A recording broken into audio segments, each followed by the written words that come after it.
So, welcome back to the Menopause Movement Podcast. I'm your host, Dr. Michelle Gordon. Now, if you're watching on YouTube or on my website, thanks so much for being a part of the Menopause Movement. I want to remind you, our listeners, that we are gearing up for our next beta course all about understanding your hormones and managing your menopause.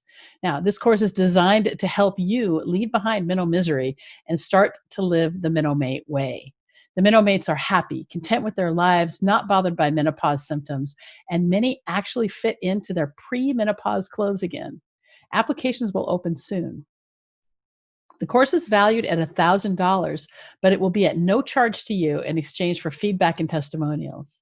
And to be among the first to know when we open up the application, simply sign up at bit.ly/beta wait. Now, today, I'm so excited about today's guest.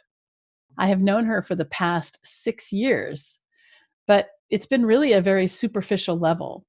And I've been trying to get her on the podcast for months, but life kept getting in the way. I've always held a deep admiration for her because of her courage to become the woman she has been called to be. And I've always wanted to bring her into a deeper relationship. And just over the past, I would say, 3 to 6 months, maybe even shorter, maybe even the last month after the pandemic got started and whatnot, we've become friends. And it's so exciting to watch her and kind of help her. And then on top of that, learn from her. So I'm really excited. Today, we welcome Dr. Siri Chand Khalsa to the podcast. Dr. Khalsa has had a lifelong interest in utilizing delicious plant-based food as a basis for health. Now, after completing her residency in internal medicine at the Mayo Clinic, she has done advanced studies in nutrition, botanical medicine, and Ayurveda, which further reinforced her understanding that good nutritional choices are the foundation for health. Serving as both an integrative medicine PCP and consultant to other medical practices, she has dedicated her time and energy to promoting an increased understanding of the link between long-term health and the food choices we make. Through her research and her personal journey, she has adopted a fully plant-based focus to the classes that she teaches as well as recommends to patients. This journey has also included a focus on sustainable practice of bringing healthy food to all. Currently, she's working on bringing a teaching kitchen that supports the hands-on experience of learning how to sustainably cook and consume food in a manner that promotes vitality. During our podcast, we talk about her spiritual transformation, and we get deep into different areas in our conversation about spirituality and as it relates to society, mood, and food. We talk about how she was looking for a more experiential version of spirituality and how that helped to lead her into her current life. And this particular part really resonated for me as I feel I have been on a similar journey for the past few years. We discussed her visit to India and what brought her to study and excel in Ayurvedic medicine. We talk about how food can be a catalyst to our spiritual growth and its role in contentment. We talk about her love of bacon as a vegetarian and what you need to do to start incorporating more plants into your diet because plants are really important. She gives us a great low-cost tip to use glassware instead of plastic that has dangerous hormone-interrupting chemicals that are there in many plastics. And we talk about food as medicine and as a determinant of mood, attitude, emotions, and well-being. Stay to the end to find out what exactly Ayurveda is and how it got started. And at the end of the episode, make sure you visit drmichellegordon.com/podcasts, where you can find the show notes, plus the links to the books and resources mentioned in the episode. And if you enjoy the episode, make sure that you subscribe to the podcast so you're always the first to know when each episode is released. And you can subscribe on Apple Podcasts or wherever you get your podcast. And thank you for all of the 5-star reviews. If you haven't left a review yet, please take the time to review the podcast. This helps more women to find it and get the help they need during the disruption of menopause. No one should have to go it alone. And thanks so much for being a part of the menopause movement. And let's just get straight to Dr. Siri Chand Khalsa.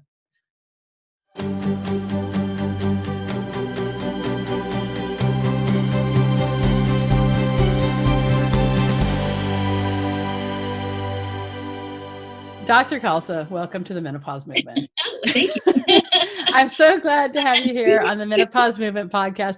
We have this thing that we do when we have our Zoom meetings with the ladies, and we do this, and it's really fun. And so Dr. Khalsa, she was our guest last week in our coaching call, and it was really very well received. And so we brought her back for the podcast. So I met you at Arizona Center for Integrative Medicine, the Andrew Wiles Fellowship, and I was a fellow for about 5 minutes and decided it just wasn't for me.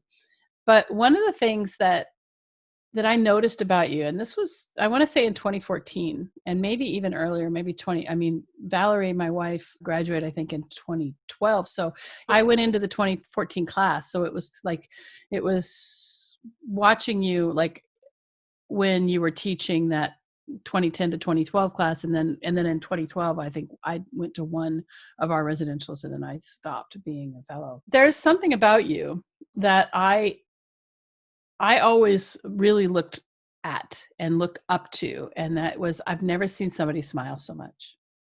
Oh. So I kind of want to start with that. I mean, because I remember walking past you and not really even after you taught your class and just walking past you and just seeing this light. You just always, I've never seen anybody smile so much. Well, here's the smile. Yeah. So, and go ahead. Well, I was going to say, when I made this, so I always like to say I grew up completely Western in a suburb of Washington, D.C., playing soccer, watching Oprah, eating mac and cheese and Lipton's color soup. Like, talk to me about my childhood. Yeah. And I, I always like to say I just had this whole perfectly normal suburban, whatever normal is, life. And when I went through this really deep spiritual transformation and I changed my name and I put a turban on and I made this big shift based on an inner vision, inner call, I realized that I needed to smile to disarm people, because usually the look I get when people first meet me is, what is here? Right. Well, let's just talk a little bit about your spiritual transformation. I've never really heard that story.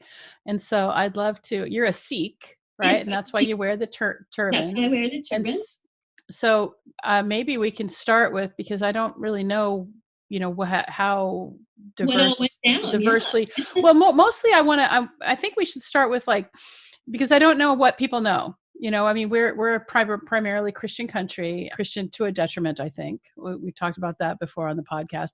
In your case, I want to know how you kind of went from a Judeo-Christian kind of belief system that you were probably brought up with to actually going to Sikh, and which is very, very, very Eastern. Yeah. So I grew up in a very interesting household. My father was Jewish and my mother was pretty devout Presbyterian. But Presbyterians are pretty heart-centered for the most part. I think they're just good, they're decent people. And, every Sunday, my dad would read the paper and my mom would march me and my brother off to church. But even in those teachings, I felt the call of where's the experience? Where's the experience of my soul? So I would hear these kind of components, and it was really interesting to kind of look at that. And over time, I realized I want more than just a didactic. I would pray and I would be in church, and there'd be these moments where I was like, oh, everybody's praying for a really long time, but I would look up at the ceiling and I'd be counting the pieces of wood in the ceiling of the church at 682. Don't ask me why I remember that. This is the random things my brain commits to memory. And when I went away to college, which I think is true for a lot of people, I had a deep sort of first time out of the home, first time out of the purview of my parents' kind of guidance. And I just decided I wanted to explore for whatever the reason, I don't know. And I started taking, at that time, I wasn't as much into yoga, but I started taking a Tai Chi and Qigong class. And it revolutionized me. I realized that this experience of myself in a state of relaxation was so novel. And it was something I'd been craving. So for me, there is, and my husband is a chaplain and acupuncturist, he calls it the science of sort of spirituality. Like there's Mm. actual physiologic things that happen to our ability to sort of relate to higher parts of ourself or the non-mundane when we're relaxed. And so it really just sparked an interest. And at that time I was pre-med, and I was kind of giving all kinds of things thought. I was like, this sucks, basically. Like, The pre-med courses. yeah, I Yeah, mean, pre-med is hard. it's really hard. And I had gone to one of the premier high schools in the country for math and science. So I had been Mm. tracking for an advanced STEM career since I was in sixth, seventh grade. Mm-hmm. And somewhere in the middle of that beginning journey in college, I said, you know what? I'm going to take time out for art and for exploration. So I took a semester off, which actually ended up being 4 years between medical school and college, which I would Uh, encourage any like pre-medders that are tuning into your podcast to know, like, it's okay to honor your journey. It's yeah, totally absolutely. okay. It's going to work out. Living proof. Yeah, everything works out. Everything it, works out. I mean, it that's always that's does. proof. Yeah. So then the abridged version here. So then I ultimately sort of in those 4 years between college and medical school spent time visiting naturopathic schools, acupuncture schools, just figuring out like what really resonated for me. There was a call to sort of be in a healing capacity with Mm-hmm. people, and I didn't know what that looked like. And in Yeah. hindsight, there was just such a strong science foundation that some of the other pathways don't incorporate as much, that I sort of said, well, I can't just let that go. I have that discerning. I'm ultimately at the base of everything a scientist. I investigate, I learn, I apply, I revise, repeat. And so Mm. I ultimately married another doctor at that time. And, we went through all our training together. And when we finished our training, we realized we didn't have a lot in common. And, I don't think that's an Mm. uncommon story either. And Probably so not. Yeah. no. And so when that happened, it was actually very sad. And for me, it caused me a lot of emotional pain because I was Mm. really invested in that working. And when the marriage ended, I actually went to India for what I thought might be permanently at that point, because I was kind of like, well, I'm not so sure how I feel about Western medicine. I've been doing it for 15 years now, 10 years. And I'm in a lot of emotional pain. I really want to just figure this out. So I went first to South India to study Ayurveda, which is a deep science that evolved. It was the medical system of India and still to a Mm-hmm. large extent is present there.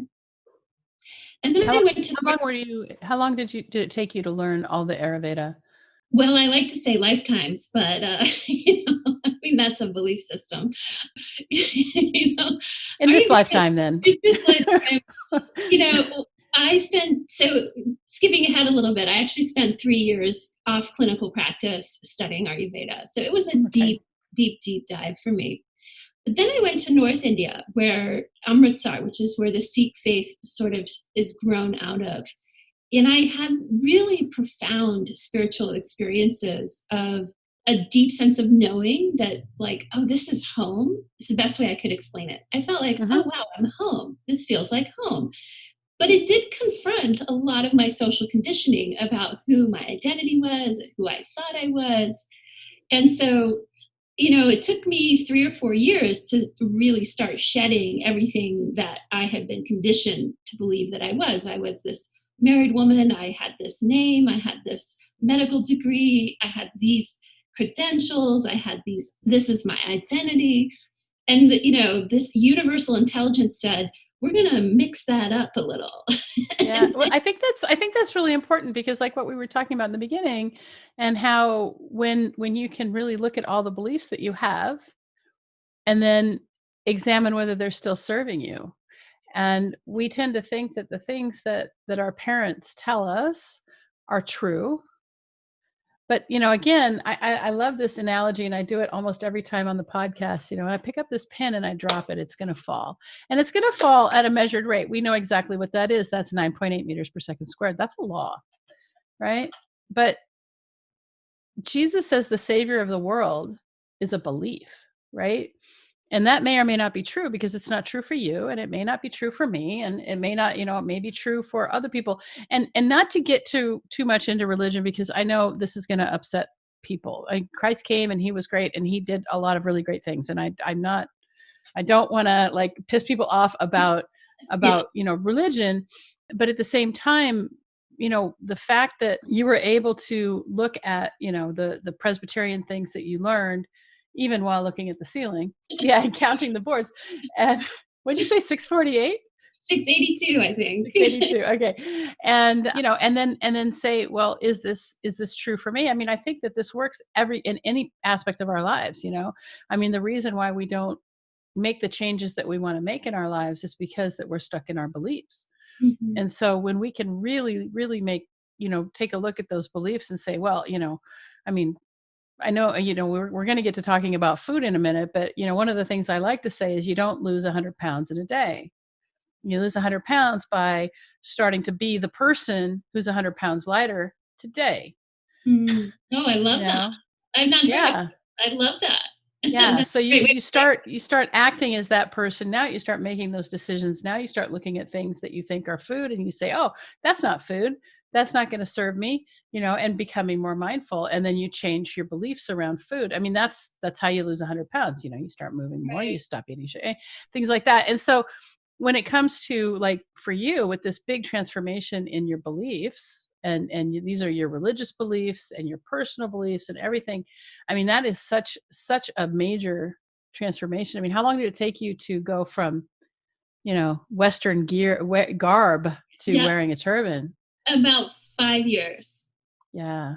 It Yeah. was not overnight. And like you said, that's why I love what you said. It was like what I wanted was to be a person who had more peace within who I was. Right.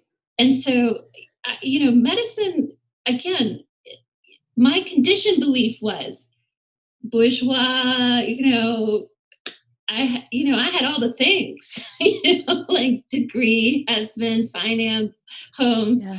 But dang, when it fell apart, I was like, well, none of that actually had the depth of meaning and gave me this inner link to happiness or peace or really for me, it was contentment. I got less Mhm. ambitious as I've gotten older. I'm like, I don't need to be joyful or happy. I'll take content. I'll take content any day. And Yeah, I so mean, I like happiness. I think happiness is a choice. I choose to be happy. I choose to see love. I mean, I'm working through a Course in Miracles right now, and oh, nice. it's all about choice and seeing differently, and understanding that nothing has meaning other than what we give it. And I mean, these are all really deep metaphysical kinds of things. And so, were you a vegetarian before you Well, started so to here's the see? really interesting story. Yes.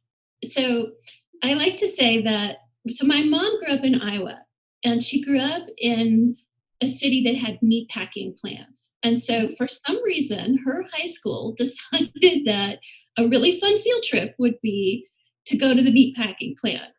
And for my Mhm. mom, that was sort of a game changer. She was like, Actually, they went to yeah, the slaughterhouse. yeah, as a field trip in high school.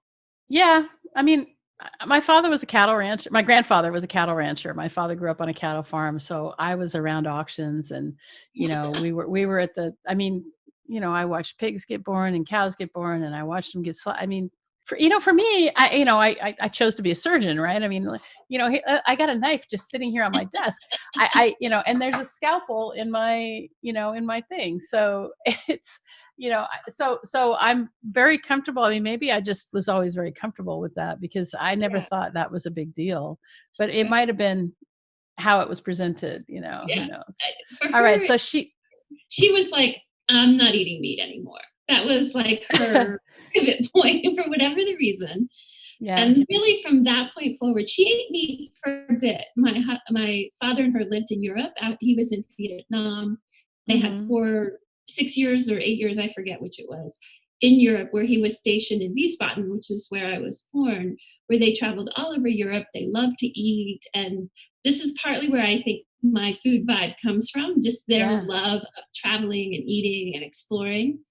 And so we grew up where my dad was like, kind of like ZZ Top and barbecue, and mom was like, "Oh, I don't eat meat." Again, there's always been these push pulls in my background of like one parent doing one thing and the other doing another. But in time in college, when I started studying these other things, I went into a plant-based diet. And many of the phases of it for me were really predicated by the fact that I just love bacon.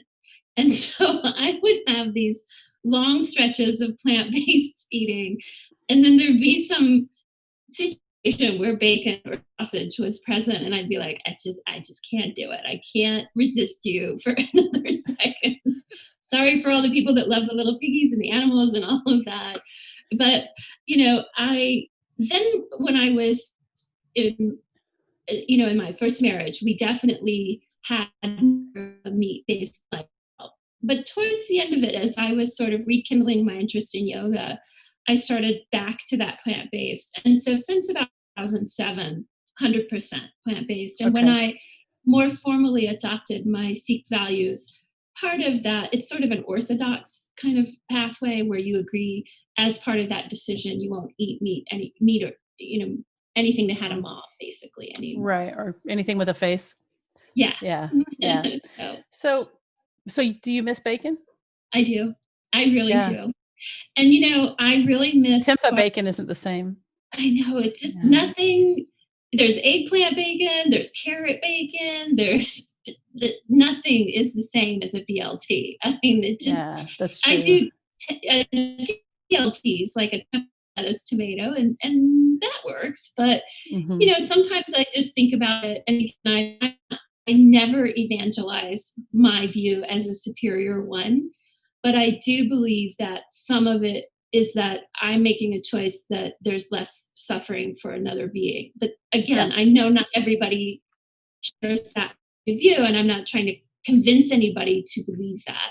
But that's Right. the framework that I use now when I have a craving for bacon. It's like, okay, it's the way that, and I'm sure you talk about this in your course, we're doing commercial animal farming is pretty challenging in terms of its nutrient value and coming from your background, there's better ways to do this.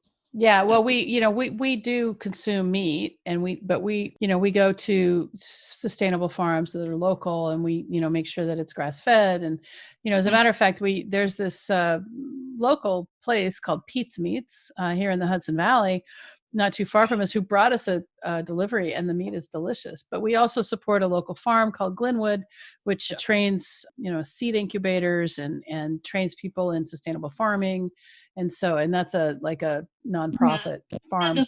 I really see that the regenerative agricultural movement that's really Yeah. bringing that integrated farm system back online. Yeah.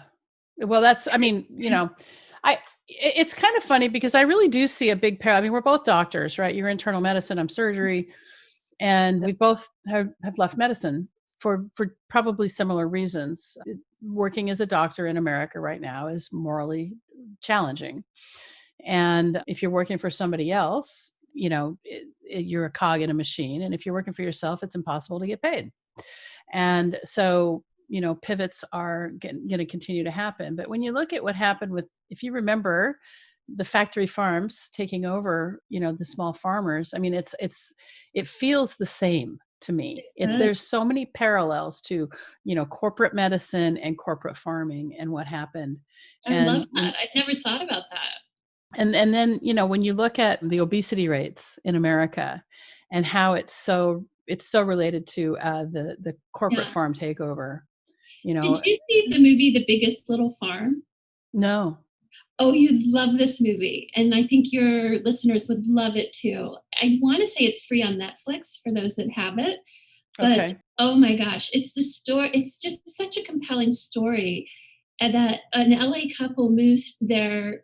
They get some seed funding, and they move to a small, desolate plot of land, and they turn it into this oasis, and it's their struggles. There was a fire one year, but they bring in these biodiversity permafarming experts who Mm, teach them how to create sustainable rotating crops, not mono, like where we do corn, soy. It's like yeah. this very biodiverse combination of plants, and they do tours now.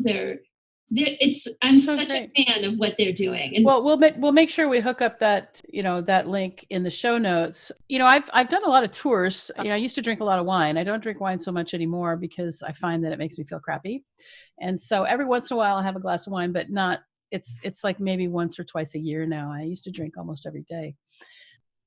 And we've done some wine tours in Napa Valley and in Sonoma, and the ones that I really like the most are the biodynamic farms. The oh ones that are like they're doing natural pesticides with other pests, and not pests but other insects. yeah, And they're ladybugs growing. for aphids, and like Yeah, ladybugs for babies, and they're growing, flowers next to their grapes, and so I've been there yeah. during season where they're harvesting, and I've been there during the high heat of summer.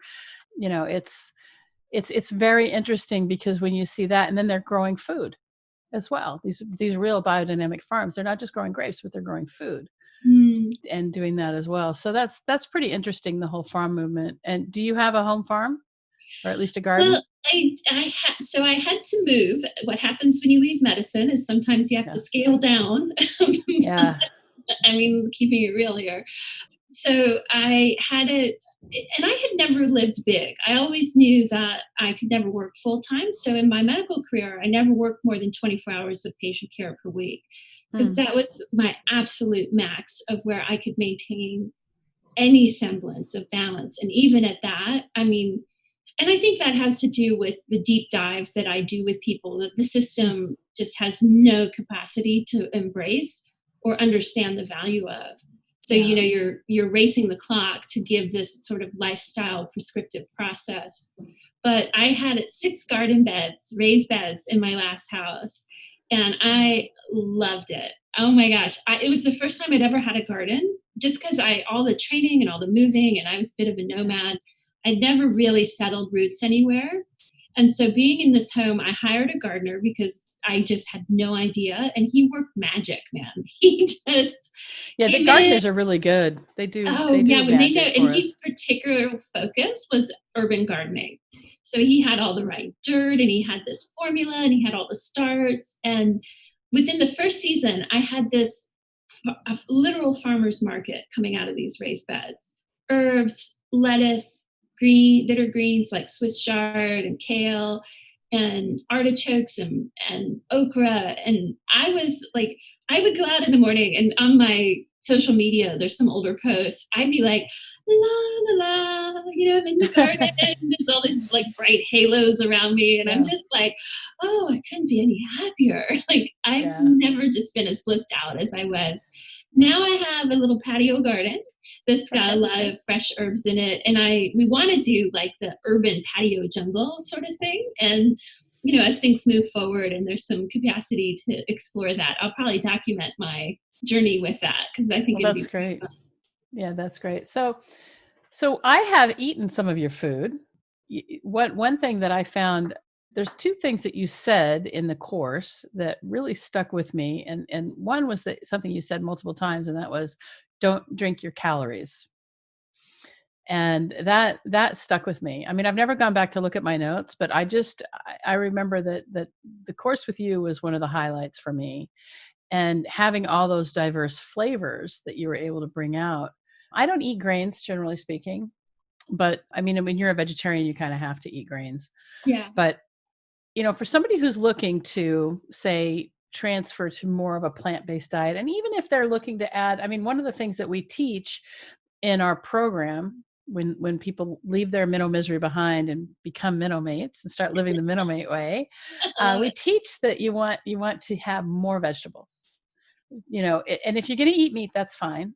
I mean, because I believe, I mean, I'm a scientist too, and we know from evolution that meat is, part of our evolution.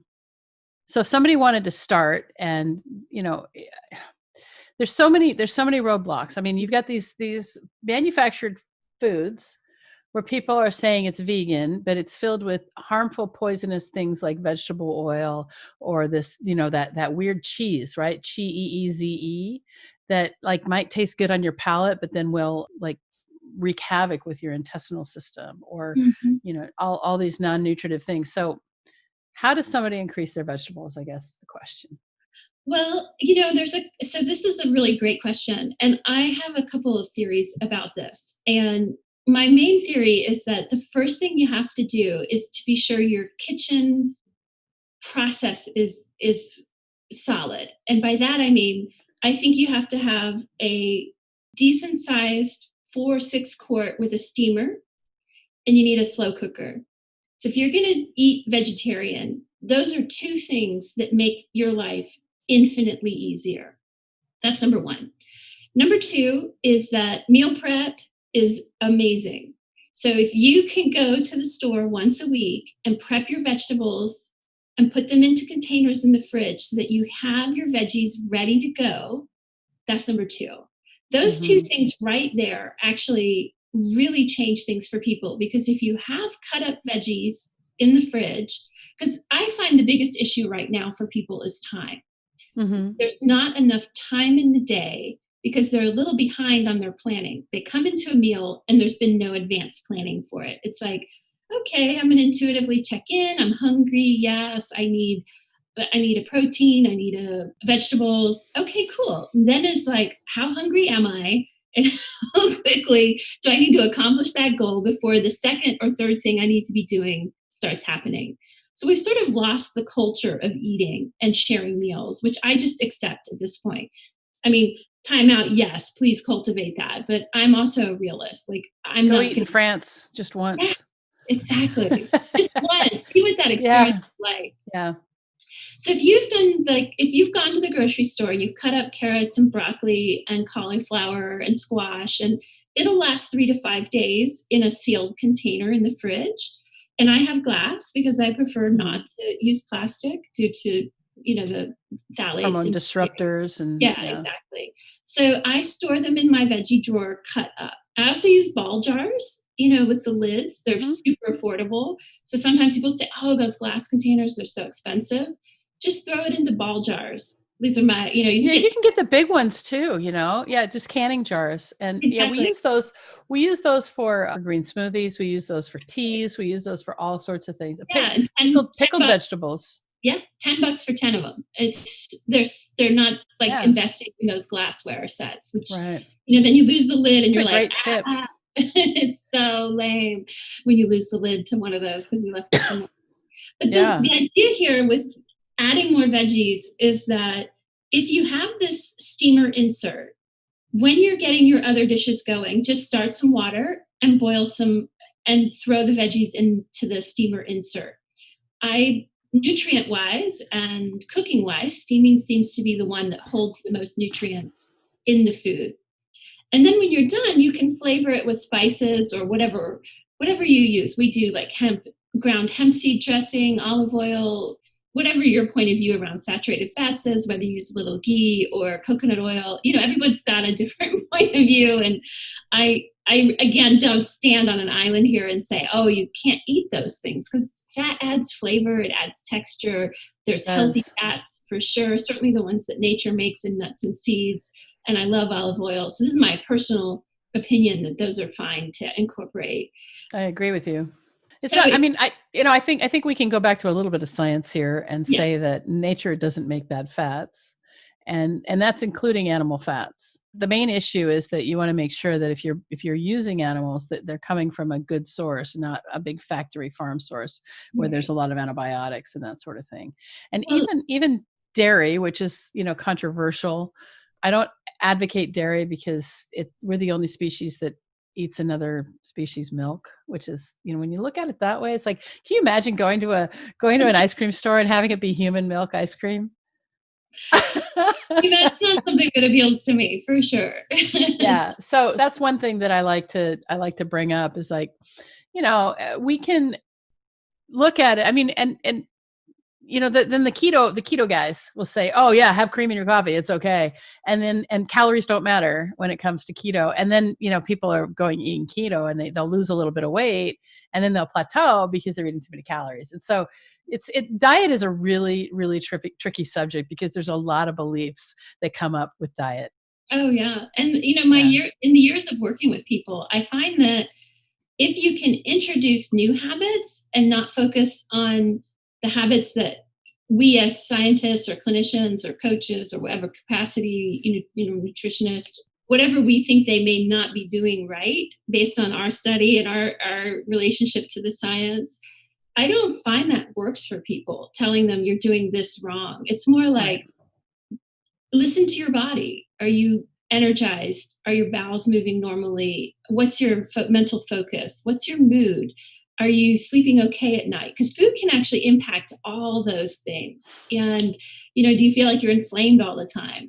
Like, dial it back and say, oh, I had vegan cheese. I had vegan pizza. And I feel like, what, like, Yeah.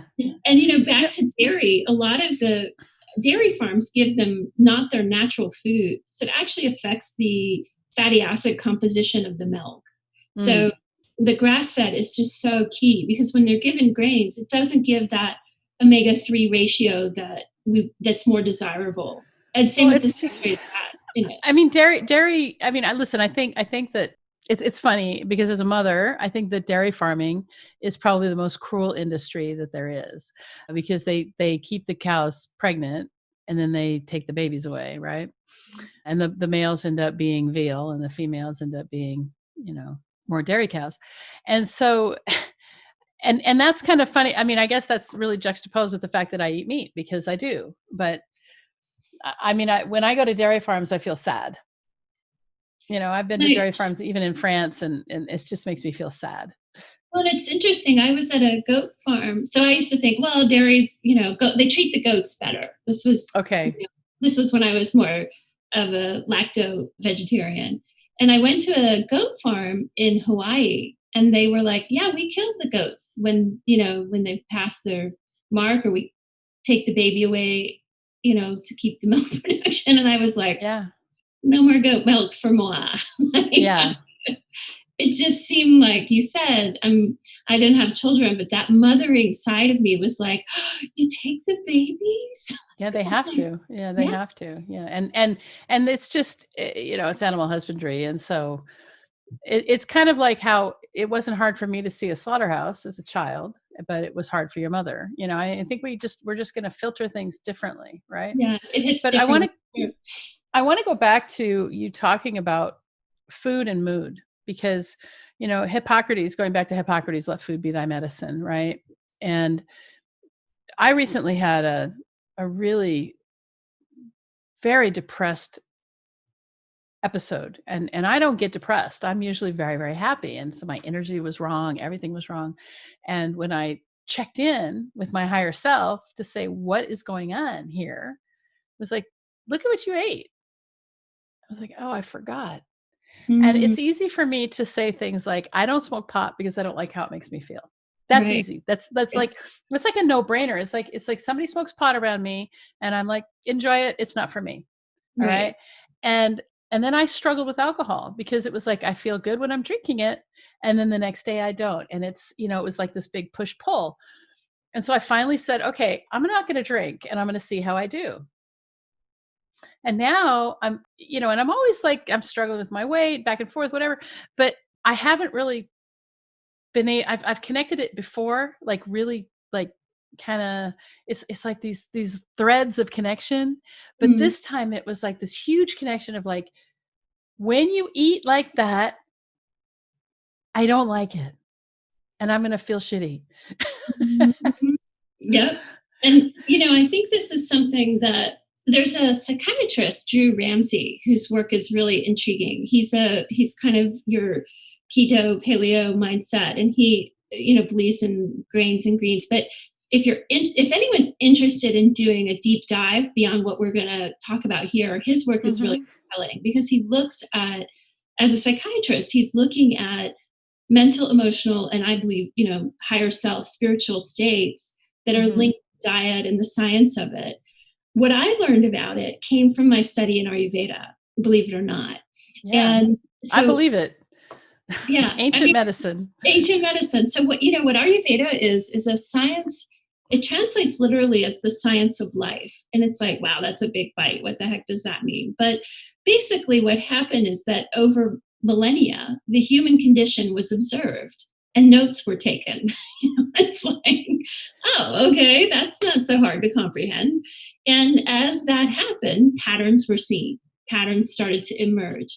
And then people started talking about the patterns. And this is before we had lab testing and understanding of genetics, but their relationship to the internal milieu was inextricably linked to our mental, emotional, spiritual state. We have this way that we've separated the science from this, like how could food and this choice link to my feeling of contentment or my feeling of anger or my feeling of joy. And in Ayurveda, there's a really profound link in terms of what we call the Agni.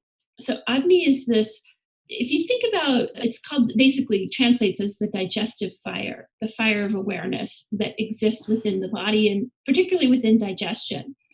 And when Agni is not at par, mood can never really be there without additional, at where we're content and happy and peaceful. And so, understanding our unique blueprint for that and eating for that and supporting that and knowing how to bring it back into balance when we don't do that is the cornerstone of how Ayurvedic treatment plans work. And we have these newer fields called nutrigenomics, and we're studying the microbiome, but nobody's dialed it in from my point of view because I'm looking at all of that. Yeah. I mean, I've done a deep dive everywhere. I'm like, I'm a scuba diver. I'm like, Right. Yeah. woo, let's get in there. Right. Right. And so nobody's really created that synergy of how the digestive fire, the Agni, relates to mood. But what I do tell people, which I think is what you did, is like notice the dips in your mood and Mm-hmm. trace it back 3 to 5 days and come forward and say, is there a link? And can you go even farther and say, well, I bought this new, for the community I'm part of, oh, I bought this new dairy milk. Boy, it tastes really good. But it's actually really high in refined carbohydrates just by the nature of how they made the milk. And it causes this kind of up down sugar spike that, when we dip, sometimes mood dips when the sugars crash. And so, it's like, oh, I've been drinking that milk for a month and I haven't been sleeping as well. And I'm crying at like Hallmark commercials and dogs in the park. And, I mean, You sure that's not menopause? yeah, okay, building. But that's the thing is I had to pay attention to that. And I Yeah. think, food blogs don't always look at emotional states, but good ones do. They really do. They say, what was your resilience? What was your sense of capacity to come back? Because none of us can deny that life comes at us. I mean, I sometimes wish I'm like, just this bubble.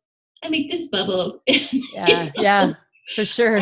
I've got my happiness and I'm all good in this bubble, but then I try to come out into the world and all that happens is my bubble gets destroyed. Well, turns out science says we actually need each other. We need that bubble and we need that resilience when things don't feel good or feel right to come back into the states of balance. And so resilience is a big one for me in terms of the modern world that we live in. Like, how can food give you resilience? What a random, weird concept. Well, I don't know. I mean, you start talking about DNA, right? And we start talking about how our DNA will take the DNA of whatever it is we eat and incorporate it. And so when you eat things that are not natural, when you eat things that are coming out of a package or that are manufactured, or fast food that's scientifically created just to make us want more, that's going to incorporate into our genetics, and it's also going to affect our microbiome. And so for those of you who don't know, the microbiome is all of the bacteria that live inside of us. And what's really interesting about what I've learned, I went to exponential medicine one year, Oh, nice. and I met once a guy who studied the microbiome, and we talked a lot. And what I learned is that there are more bacteria on this rock that's spinning around the sun, right, in this one little piece of space, than there are stars in the sky, which it's really super vast. And so there's so I said to him, I said, well, bacteriology is the new cosmology.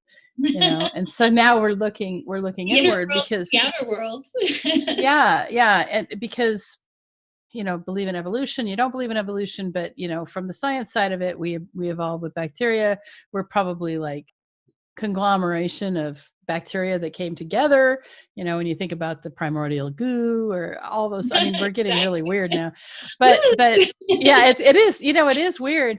I mean, when you look at it that way, did we crawl out or were we just made? And we don't know, because there's the origin story that many of us believe that comes out of a book that was written by men thousands of years ago. There's the origin story that comes out of the Bhagavad Gita, which is very different. And then we have, when you look at the history of religion and how all gods were female before written language, we've always tried to figure out what's out there, what's next, and we have a few avatars who'll come through, every generation there's somebody, right? Most recent one I think was Sai Baba, right? Yeah, definitely. And then before that was probably Yogananda here in America. Yeah. And the thing is that, India gave us religion. India gave us spirituality. That's, all religion, I think, can be traced right back to India. Yeah. So, yeah, I mean, it's fascinating. And again, not wanting to step on toes, but there's even speculation that Jesus spent time with the sages in India.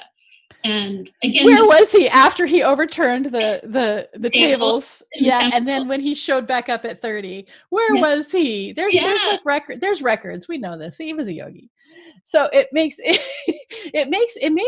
a lot more sense for me when I realized that Christ was probably a yogi more than, and again, not to step on people's toes, but we all get to choose how we want to believe. This is the beauty of belief. And I'm not taking anything away from what Christ did, because what he did was phenomenal, and we needed that. Yeah, he's a fully awakened being. I mean, there's no walking with us. Yeah. And there's some, even in the yogic theories, 40 days is very significant.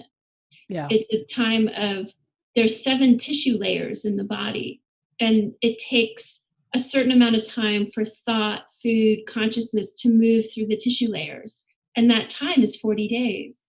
And so, if you take a moment and you pause and you start a 40-day fast, what comes through at the end of that is very refined, deeply refined. And we know that he did that. And so, and that teaching of 40 days was far before him. And so again, like, not to step on toes, because I actually grew up and have a connection and a relationship to his teaching and his life in a really deep and profound way. Oh, me too. Yeah. Yeah. But I think, these ideas of marrying these ancient insights with modern science, I think if those ancient sages were alive today, they'd be on it. They wouldn't. Yeah, I think so too. I mean, but then we have the people like Joe Dispenza, who teaches yoga. He teaches advanced yoga, probably, some of the Kriya breathing techniques. He teaches that and gets people into this, like, get in touch with their super consciousness.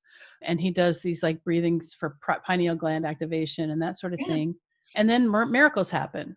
I mean, serious miraculous things happen, and he's documenting it, and he's documenting changes in DNA and, the loss of disease, and really, really profound things that are completely inexplicable any other way other than by a miracle. I'm a big fan. I love I do his meditations myself. I'm a big fan. Yeah, no, his stuff is profound. He's got a really great book called it's Becoming Supernatural, where he talks about how to activate the pineal gland, and then there's the Breaking the Habit of Being Yourself is another one. But one of the things, if you are a person who really likes Christ, the book I recommend is this book by Yogananda. If you haven't read it. No, I haven't seen that one. Yeah. And so it's called The Second Coming of Christ, The Resurrection of the Christ Within You, a revelatory commentary on the original teachings of Jesus. He goes line by line, and it's 2 volumes. I don't know where the first volume is. I put it around somewhere because I've been reading it. Because I know the Gospels inside and out, because I grew up with them. And to look at it, plus he also Yogananda wrote a version of the Bhagavad Gita, a translation into English. Highly And so respected. he brings that into this book as well. And Uh, so it is, I have to, I mean, we really are diverging away yeah, we're from on a big wheel food here. as medicine, but I want to say Hey, all that are connected. no, this is so what I love about this book is that, in the Indian tradition, we have originally the vibratory Om, right? Or Aum, however you say it. And then you have John 1:1 that says, in the beginning was the Word, and the Word was with God, and the Word was God. Right. And Mhm. so in this book that I'm not going to give it away, so I'll let you read it and all the listeners, but in this book, it is the best explanation of that Mm, particular that sounds sentence, wonderful. Yeah. Wow. about vibration and God wanting to split itself apart and be able to interact with Mhm. itself and spirituality. Yeah, I mean, the teaching, this was the thing. When I went to India the first time, I began to be exposed to these teachings that finally I was like, oh, it's not either or, it's yes and Right. that, that's Brene Brown's work, but like, it's a yes and for me it was never about creating more division, it was about Hmm. widening the circle for me, Yeah. widening my awareness, widening it, and as I did that, more insight about just the human condition was present. And it wasn't like it was pleasant through that whole journey either. Let's keep it real. Like sometimes people look at me and they're like, she must float on clouds. I'm like, Yeah, no, sometimes it's really hard, it, spiritual awakening can be, it can take you through a really, really rough time. yeah. I was an atheist for a long time. Well, that's a big transition then. That would be a big awakening. Yeah, it's like, I mean, I truly, I mean, I spent, because of the way Christianity is, portrayed in America, right? And I am married to a lady, and I always had that kind of a tendency, and and so I was rejected by the church because of the Right. way Christian, and it's only Christianity. I mean, the Christians in America say that, if you don't believe in Christ, you're going to hell. Mhm. Oh, yeah. And And that was in fact, that was the beginning of the division. When yeah, the first time and again, we've really digressed here, but when I we first really started, have, but what the heck? that's why I love this podcast, because I never script it, and I just love where we go. We But go where we go. the first time that someone was preaching during the prayer time and they said, Yeah. "Oh, your dog doesn't have a soul and that's it," was when I started counting the boards on the ceiling. It was that It's just moment. such a disconnect there. It was like there was a more ancient part of me that was like, all life has vibration. All life Mhm. has an intelligence. None of us really know what is here to there in between when we take our last breath. Well, we may not even know when we're there. I often joke. I'm like, oh, finally, when Mhm. I die, I'll get to know. And I think the big joke is maybe you won't even get to know then. You may not, but I mean, Yogananda does. If you haven't read Autobiography of a Yogi, he does explain the astral plane. It is so weird, Yeah. and he talks about it. I mean, that part of that book was like, this is really bizarre, and I just kind of. Yeah, yeah. I mean, I just skimmed right over it. I was like, Right. that like we're going to Harana Loki or something. I was like, Yeah. It gets pretty esoteric, no doubt. yeah, And yeah. there's some teachers. Shivananda is another teacher who I've always resonated. His story is very interesting. So Shivananda had founded an Ayurveda and yoga and Vedanta study center in Rishikesh, which is really near the base of the Himalayas and Hmm. near the beginnings of the Ganges. And it's just considered a very sacred and holy pilgrimage site. But his story, if I remember it correctly, very much speaking off the cuff here, is that he was an allopathic physician, Mm. and he, just like everyone else in the 20s and 30s, went through the educational process. I want to say he was living in Sri Lanka at the time, and he was delivered care and compassion to a saint. And they say that there are these enlightened beings that walk among us without that no one knows. Was it They just Babaji? he didn't say. He Oh, didn't okay. say.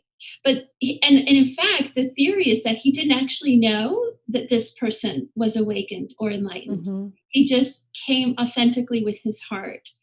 And this awakened being basically said, because of your compassion, because of who you are, you will be given a pathway to deeper knowledge.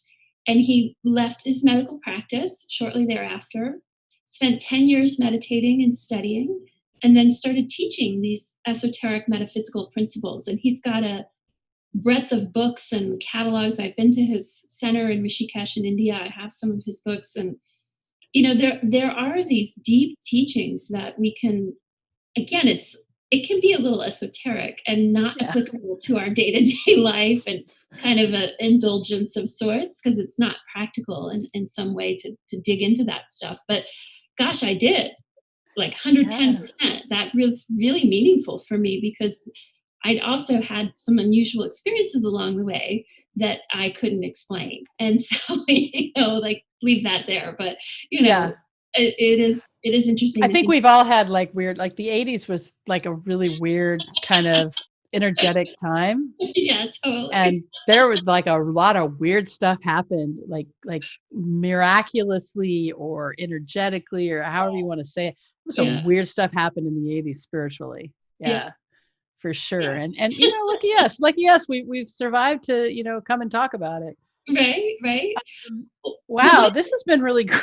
yeah, well, we really got a nice, interesting conversation. I hope we, Yeah, certainly, again, I always like to say, I really do believe that everyone has a journey and a yeah, relationship to their own divine nature. And I do believe that good sleep, social connection, inner study, introspection, social connectivity, all those things, good nutrition, if I didn't say that, that all creates the epigenetics for the genes we want to be on to live our best life. And to me, that right. means being of service, looking for the other, looking out for each other.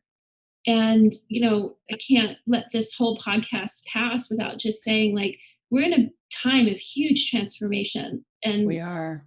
I'm really honoring that and saying, what can I bring to that conversation, that, because I actually did look at a lot of these limiting beliefs and advantages that I had in a really deep way. Hmm. And, where does white privilege come in for me? Which in some ways, when I put the turban on, I left it behind, because now I'm in this weird in between zone where Right. I don't have that privilege that I had growing up, but I'm not really someone that can fully understand the experience either. But I certainly get people who have an issue with me. So, but at any rate, I think all of that is to say that if we activate those genes, we turn on those genes with these epigenetic mechanisms that make us the best version of ourselves, problems are solved in a much more thoughtful, peaceful, easy way. It's Yeah. not as much of a struggle. The natural way to be with each other becomes revealed. It's not like you have to search for how to be a decent human anymore. It's like, oh, I need to look at that, and I have the resiliency to do it. And I think that's why I'm so passionate about this subject matter. Right. Well, I think this is great because, it's hard to really divorce eating properly, I think, from spirituality. I mean, if you want to feel good, I think there's, you want to eat the right foods, you want to, drink the right things, and you want to, have the right, you want to move your body, and you want to have the right kind of spiritual practice to train your mind. And I've found that in growing over the last couple of years, what has happened for me is that the more I become more of a spiritual being and allow myself to become that, the easier it is for me to make the decisions about what makes me feel good. Does that make Mhm. sense? That Yeah. totally makes sense. And Yeah. that's and that's in all the ancient teachings. And it's actually in the modern science too. Like, there's scientific studies that show that when you cultivate compassion, parts of the brain become more active that give you a natural inclination to be more compassionate to self first. I think we have to be, of Yeah, course. we do. Yeah, that's so important. So I wanted to mention to anybody who wants to understand a little bit more about epigenetics, there's a good book by Catherine Shanahan. It's not about veganism or vegetarianism. It's called Deep Nutrition. And I teach out of it in my program when we take women from mental misery to becoming a middle mate and living the middle mate way. But it's Kate Shanahan. It's called Deep Nutrition. She's a doctor. So let's call her by Dr. Kate Shanahan. And it's a really great book. And it's like why your genes need good food. I think she's just come out. She just around the pandemic, she was coming out with another version of it. So before we wrap this up, what I want to know is how do you work with people now? What do you do if you're not doing medicine? How are you helping people now? Yeah, thanks for the question. So what I'm doing right now is something, it's a really new territory for me, but I'm going to be working with people in a group format to learn more about food as medicine and plant-based nutrition. And I'm also working one-on-one with physicians who want to learn more about Ayurveda. Oh, So great idea. yeah, so this is really exciting time for me. I'm finally like, I had a great conversation with someone the other day that said, can your career be yes and? Meaning it's always just been sort of more of this Ayurveda, natural therapies, and allopathy. And it's like, can it be yes and as opposed to one or the other? Yeah. So that's really exciting for me. It almost feels like, even we've been talking about this now for about 3 weeks, you and I, Yeah, and it's almost like, you've gotten some alignment happening and you're ready exactly. to move forward Yeah, into your next journey, which is, it's starting to make sense. And I yeah. love it. I think that's great. So where can people find you? So you can find me at my website, Dr. Siri Chand, DrSiriChand, and it's two first names. People always ask me, what is the deal with your name? Two first names like Betty Sue or, Yeah. Siri Chand. And then Luminous Foods is my social media handle, or Dr. Siri Chand. You can find me in both. There's hashtags and or all. I'm on YouTube, I'm on LinkedIn, I'm on Twitter, I'm on Instagram, and I'm on Facebook. So if Are you you need on to find me, TikTok yet? I am on TikTok, but Are you mostly my really? I dog. haven't tried TikTok yet. I don't. Yeah, I did a fermentation video on TikTok, but I That's mean, great. it's a learning curve, but I enjoy being creative. That's been a big part of my personal journey. Yeah, it's funny because I've been watching your photographs for the last since 6 years at least, right?